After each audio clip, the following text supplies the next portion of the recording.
C'est un mystère résolu mais qui suscite de nouvelles inquiétudes. Il n'y a pas de plomb dans les retenues collinaires ni dans le réseau, mais ce sont certains types de robinets en laiton qui sont à l'origine de la présence de métaux lourds dans l'eau distribuée dans nos foyers.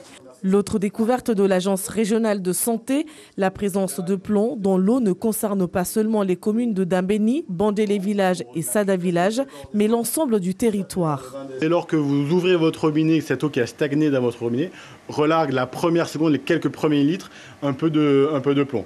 Et donc la recommandation générale que l'on doit porter auprès de la population, de l'ensemble des Mahorais et des Mahoraises, c'est de ne pas boire, c'est une recommandation générale, qui est de ne pas boire, je veux dire, les toutes premières secondes de l'eau qui coule au robinet, mais attendre quelques secondes pour que éventuellement ce plomb qui a stagné dans le robinet puisse être évacué. Et ensuite, les résultats le montrent très bien, et ensuite l'eau est de bonne qualité.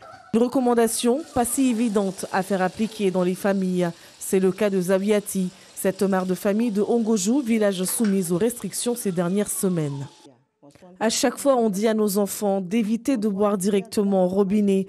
Mais c'est impossible de les contrôler. Dès qu'on a la tête tournée, l'un d'eux court directement vers le robinet et boit directement à la source.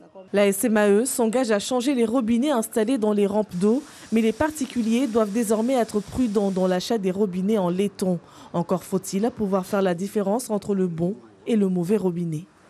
Le même robinet, vous pouvez l'avoir à 200 €, et le même type de robinet, avec la même apparence, vous pouvez l'avoir à 20 €.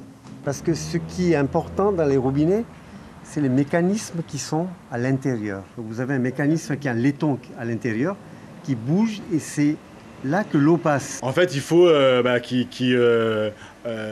avant d'installer les robinets chez les particuliers, qui regardent bien les règles en vigueur, et notamment les fabricants doivent donner des attestations aux revendeurs et aux installateurs, comme quoi ce robinet est bien un robinet à destination pour toute consommation d'eau humaine.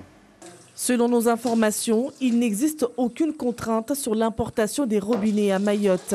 Les Mahorais n'ont d'autre choix que de se fier aux vendeurs. C'est au service de l'État d'exiger aux vendeurs de commercialiser des robinets qui respectent les normes. Parce que moi, personnellement, je ne m'y connais pas et je vais me fier à ce que le vendeur me dit. Et il me dira que ce qu'il vend est tout à fait conforme aux normes imposées. Si la crise de l'eau alourdit le quotidien, elle aura au moins permis des contrôles renforcés des autorités de l'eau distribuée dans les foyers et constater la présence de plomb. Pour l'heure, il faut éviter de boire les premiers jets pour éviter toute contamination.